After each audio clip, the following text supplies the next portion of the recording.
Hola, soy Débora Mavaires y te doy la bienvenida a esta Odisea Submarina. Me escapé de las redes y vengo a proponerte un paseo por el mar de la información, allí donde todo es un poco más turbio y los tiburones acechan. Acompáñame a las aguas profundas. Leopoldo Canchetti, un diputado italiano que investigó las organizaciones criminales de Sicilia a finales del siglo XIX, caracterizó a la mafia como la industria de la violencia.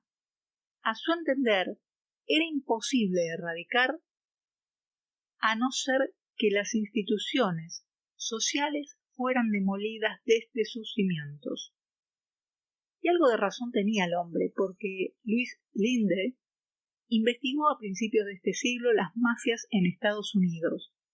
Y hablando de las mafias neoyorquinas, dice que funcionan como un sistema de muñecas rusas. Un clan está contenido, es decir, protegido por otro más grande, y este por otro más grande aún.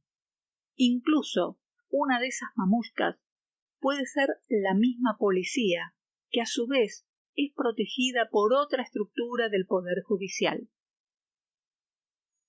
En Argentina, desde hace 70 años, la 'Ndrangheta fue armando esa estructura de muñecas rusas en las que todos los delitos siempre quedan protegidos por una superestructura, ya sea un funcionario corrupto, la policía mirando para otro lado, un juzgado perdiendo los expedientes o demorándolos, o la mismísima Corte Suprema, como cuando, haciendo una maniobra bastante reñida con el derecho, libraron a Mauricio y a Franco Macri de ir presos por contrabando, así como también al funcionario que los ayudó a contrabandear, Juan Schiaretti, hoy gobernador de Córdoba. El FBI señala como negocios vinculados a la mafia neoyorquina la recolección de residuos, el suministro de hormigón y el transporte de artículos de confección y ropa como sectores de tradicional y comprobado control mafioso. Estas actividades sirven para blanquear el dinero proveniente de las actividades criminales. En Argentina, casualmente, los Macri llenaron todos esos casilleros, desde la recolección de residuos privatizada por Cacciatore en la ciudad de Buenos Aires durante la dictadura, que les permitió tener el monopolio de Maldiva hasta 1999, pasando por la construcción de grandes obras públicas y la cartelización de la misma en todo el país. Pero coronó con la industria de la indumentaria al casarse con Juliana Aguada, de una familia siria vinculada a Monser Alcázar, el traficante de armas y drogas. Entre los negocios de la mafia, además del contrabando, está la trata de personas. Entre el año 2006 y el 2010, en diferentes oportunidades la organización La Alameda hizo denuncias, documentadas e incluso filmadas, sobre los talleres clandestinos que cosen para los Aguada. Talleres textiles en los que se reduce a la servidumbre a personas, muchas veces inmigrantes que entran ilegalmente al país. En enero de 2007, el gobierno de la ciudad de Buenos Aires, por entonces conducido por Jorge Tellerman, denunció penalmente a los Aguada por ser solidariamente responsable en la cadena de esclavitud. El juez sobreseyó a Chiqui, la firma de Juliana Aguada, en un escandaloso fallo. El juez era Guillermo Montenegro, ese que, cuando Macri ganó las elecciones para jefe de gobierno de la ciudad ese mismo año, fue nombrado ministro de Seguridad. Hoy es intendente de una de las ciudades más importantes de la provincia de Buenos Aires, que casualmente tiene un puerto de aguas profundas. Otra de las características de estas mafias es obviamente la evasión fiscal. Nadie comete un delito dando facturas. A la vez, al no haber registro, tampoco queda claro si los talleres son de los Aguada o ellos subcontratan. En Argentina no tenemos una ley de mafias, por lo que cada delito se circunscribe a lo que los jueces y fiscales quieran investigar o consideren que debe ser el objeto de la investigación.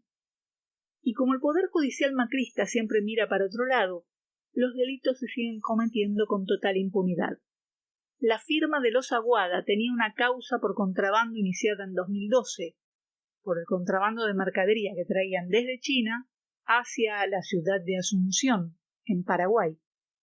De allí, ingresada a la Argentina con los beneficios del Mercosur, es decir, sin pagar impuestos. La llegada de Mauricio Macri a la presidencia hizo que el juez Diego Amarante considerara, en febrero de 2016, que Daniel Aguada debía ser sobreseído porque, según dijo, los implicados tienen derecho a ser juzgados dentro de un plazo razonable. La causa llevaba apenas 4 años. En uno de los talleres que cosían para los Aguada, el de Sub Shop Lee, en la calle Páez 2976 de la ciudad de Buenos Aires, el 27 de abril de 2015 cayó una vela que iluminó el infierno. La casa antigua, con pisos de madera, llena de telas, fue devorada por el monstruo. Los esclavos, por falta de energía eléctrica, habían salido minutos antes, les habían dado un recreo. Cuando los bomberos llegaron, fueron alertados sobre los 2 niños que estaban adentro.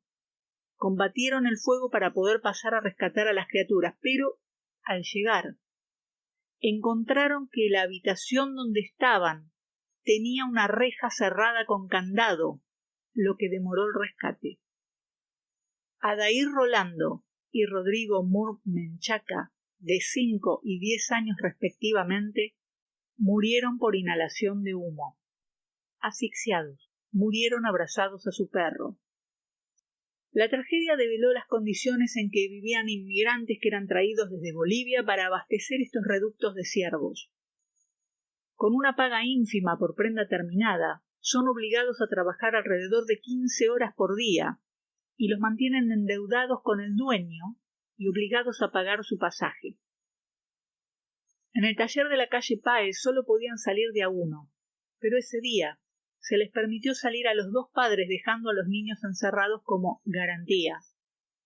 Hoy, 8 años después, el coreano que regenteaba la barraca textil de los esclavos está procesado, pero el Poder Judicial no considera que la justicia para los niños asesinados debería ser tan rápida como lo fue para liberar de culpa a los Aguada por contrabandear.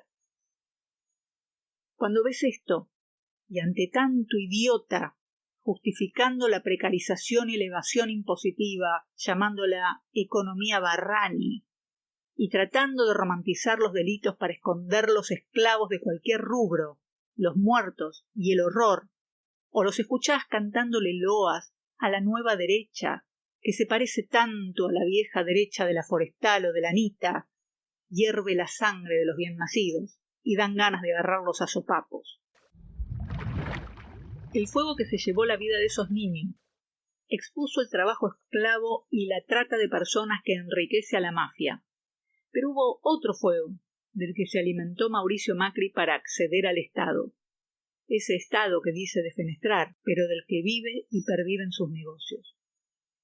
El 30 de diciembre de 2004, durante un recital en un local del barrio de Once, una bengala prendió fuego en media sombra que ocultaba los cables y reflectores del techo del lugar. República de Cromañón, habilitado con una capacidad para 1.000 personas, tenía esa noche casi 4.500 dentro, por lo que en pocos minutos los gases letales desprendidos de la combustión y la avalancha de la desesperada masa se llevaron la vida de 194 jóvenes. Más de 1.500 tuvieron que ser atendidos de urgencia, algunos con gravísimas secuelas físicas y psicológicas para siempre. De todo lo que podía estar mal, el 99% estaba mal. Matafuegos insuficientes, despresurizados, exceso de entradas vendidas, pirotecnia en un lugar cerrado, habilitación de bomberos vencida. Los dueños del local eran una sociedad anónima extranjera, radicada en una cueva fiscal de las Islas Vírgenes. Casualmente, también eran dueños del hotel de pasajeros Lindero, que se usaba como hotel alojamiento por prostitutas de al menos 3 establecimientos que le pertenecían al mismo dueño. Ellos fueron los que habían trabado la puerta de emergencia de Cromañón con candados y alambres del lado de afuera. El mismo dueño había montado en la terraza de Cromañón una cancha de fútbol 5 que funcionaba sin habilitar. El césped sintético taponaba las ventilaciones del local. Seguramente es una casualidad que Rafael Levy, el hombre dueño de hoteles de pasajeros que se usaban como soporte para los prostíbulos habilitados como bares, haya sido dueño también de una fábrica de ropa. Lo que no es casual es que las mujeres encontradas en sus prostíbulos estaban esclavizadas, según comprobó la jueza Cervini en el año 2008, cuando allanó varios locales de este sujeto. Cabe aclarar que no está preso. En febrero de 2005, Mauricio Macri volvió bronceado de su paso por Aspen, Colorado, Estados Unidos, y dijo en una conferencia de prensa: «Estas muertes tienen que ver con un Estado ausente, cómplice de la corrupción», y apuntó directamente contra el jefe de gobierno Aníbal Ibarra. Claro que fresquito como una lechuga, el recién llegado de una de sus tantas vacaciones había estado moviendo los hilos desde el mismo día de la tragedia. En las primeras horas del segundo año nuevo más triste del que se tenga memoria en la Argentina, empezaron a machacar con las responsabilidades.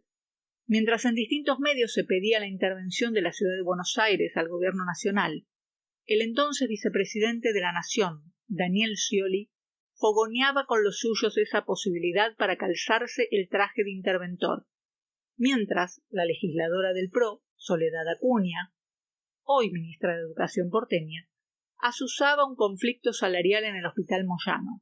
Las operaciones mediáticas y de las otras, por supuesto, continuaron. Y para marzo de 2006, Aníbal Ibarra, sin una estructura política propia en la que apoyarse, ya que llegó al poder con una coalición, no pudo evitar que la legislatura porteña lo destituyera. La excusa, obviamente, era el mal desempeño de sus funciones. La vendetta por haberle sacado el monopolio de la recolección de residuos de la ciudad de Buenos Aires estaba consumada. Mauricio Macri empezaba así, sobre los cadáveres aún tibios de los jóvenes, su campaña hacia la jefatura de gobierno porteño, algo que logró en las elecciones del 2007. En la Secretaría de Derechos Humanos nombró a Helio Rebot, el legislador kirchnerista que con su voto había logrado la destitución de Aníbal Ibarra. Una vez a cargo del Estado porteño, la tercera recaudación del país y la ciudad más rica de Latinoamérica, Macri comenzó un sistema mafioso de autorizaciones para construir edificios, gentrificación para abaratar propiedades y división de la ciudad en distritos económicos, con los cuales les dio ventajas impositivas a diferentes actividades.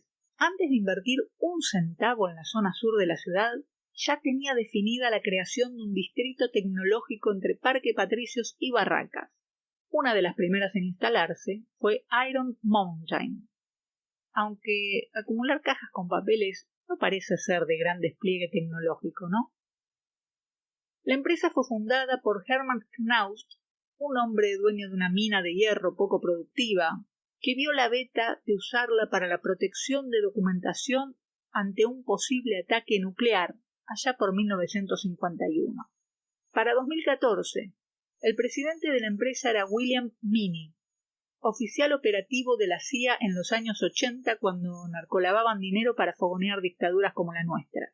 Su director de seguridad internacional, Jack Fair, había sido jefe de conducción del equipo global para seguridad en la información, manejo de crisis y programas de recuperación de desastres del FBI entre 1980 y 1986. Uno de los accionistas más importantes de Iron Mountain era Paul Singer, el buitre. En Argentina, el gerente general era Guillermo Lockhart y Ricardo García era el presidente. Ambos habían tenido puestos directivos en Siemens, la empresa socia de Macri, cuando a finales de los 90 habían ganado la licitación para realizar los DNI y los pasaportes. Aquella Siemens de las coimas para ganar la licitación, ¿te acordás? Otro ejecutivo de Iron Mountain muy cercano a Macri es Gustavo Álvarez, un exdirectivo del Grupo Clarín. En el gobierno de Macri, los ideólogos del Distrito Tecnológico fueron Francisco Cabrera, exgerente del Grupo La Nación y del banco HSBC, y el subsecretario de Inversiones de la ciudad, Carlos Pirovano, un antiguo colaborador de Cabrera en el HSBC. El 5 de febrero de 2014, el depósito de barracas de Iron Mountain se incendió totalmente. Una pared lateral cayó hacia afuera, aplastando a 10 bomberos, y 9 de ellos murieron instantáneamente. El 10º falleció tras una semana de agonía. Una verdadera metáfora es el incendio de Iron Mountain. La montaña de hierro. Los hierros de las estanterías se retorcieron con el fuego, y el peso de las montañas de pruebas de corrupción aplastaban a los argentinos. El incendio fue intencional, tan intencional como los otros incendios de Iron Mountain en distintos lugares del mundo, porque siempre sufren algún incendio, un incendio devastador, cuando las papas judiciales queman en algún grupo poderoso. Entre los clientes a los que se les quemaron los papeles importantes estaban los bancos que estaban siendo investigados por lavado de dinero, de Patagonia, JP Morgan, BNP Paribas, el Grupo Clarín, Midera, Puente Hermanos, Banco General de Negocios, Infin, IPESA, Banco Sáenz, Bolsafe Valores. También estaban Marcelo Mindlin, Pampa Holding, Adeco, que son las empresas de Joel Lewis, el usurpador del lago escondido que hace orgías judiciales.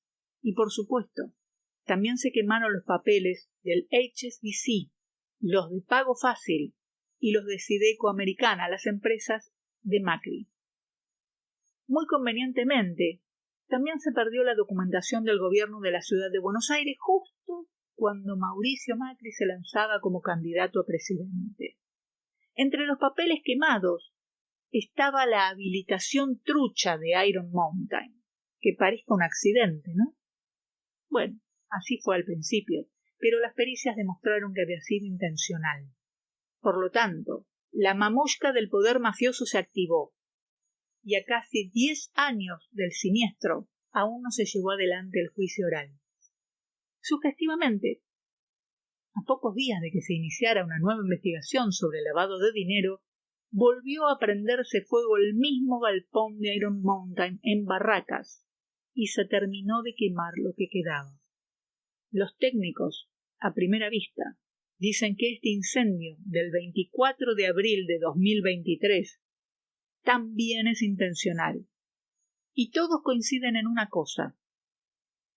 El local no podría haber estado funcionando, ya que se había demostrado no solo la falta de seguridad, sino las fallas estructurales, tanto las que tenía el edificio en un principio como las que quedaron luego del primer incendio. ¿Alguien pidió la destitución del jefe porteño? Y no, porque casualmente también faltan pocos meses para las elecciones, y el proceso para destituirlo tardaría más de lo que tardaría en dejar el cargo. Esta vez ardió durante 48 horas y se derrumbaron 2 paredes, causando daños materiales en autos estacionados, pero sin víctimas fatales, por suerte, lo que hace suponer que este último incendio no será un escándalo. Quemar información comprometedora, claro, de personajes poderosos es algo tan redituable como poseer esa información. Y como verás, mientras algunos personajes son sobreseídos en tiempo récord, los crímenes organizados, por masivos que estos sean, pueden dormir en tribunales por décadas sin que nadie se inmute. Al igual que el infierno, el fuego que enriquece y alimenta el poder de la familia Macri de la Ndrangheta en Argentina destruye cualquier vestigio de humanidad y de justicia. Hoy te llevé a aguas más que turbias, y todo esto debería ponernos a reflexionar acerca de cómo librarnos del poder mafioso que se enquistó en la política argentina al punto de cometer asesinatos y crímenes contra la humanidad sin que podamos hacer nada más que mirar. ¿Tendrá razón el que decía que hay que demoler las instituciones desde sus cimientos? Como siempre, quedan más preguntas que respuestas, pero intentaré seguir buceando para encontrarlas, porque quien acepta el mal sin protestar, quien no grita frente a la injusticia, es cómplice. Pero para poder seguir protestando, necesito tu ayuda. Podés suscribirte al canal y también, si podés, depositar tu óvulo en mabaires.dni o en mabaires.mp. Todo aporte me sirve para seguir pataleando. También me gustaría que comentes este posteo. Ya sé que no es fácil para digerir toda esta información, pero a mí me sirve porque me ayuda a conocerte y a mejorar lo que hago. Muchas gracias por acompañarme en esta aventura. Te espero la próxima semana para una nueva Odisea Submarina. ¡Chao!